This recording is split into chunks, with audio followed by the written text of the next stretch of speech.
America రాక్షసత్వం ఎట్లా ఉంటుందంటే, తన మాట వినకపోతే నరేంద్ర మోడీని దించడానికి కుట్రలు పన్నింది.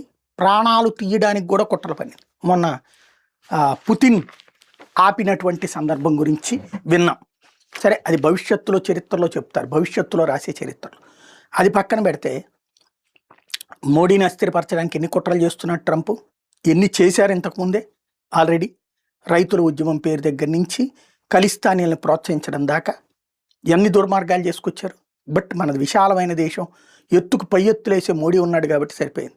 కానీ వీళ్ళ రాక్షసత్వం ఎట్లా ఉంటుంది?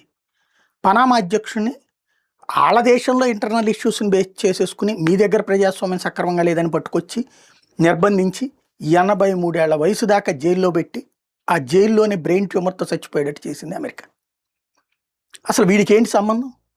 పనామా అనేది ఒక దేశం కదా. ఆ దేశ అధ్యక్షుడిని వీళ్ళు పట్టుకొచ్చి నిర్బంధించి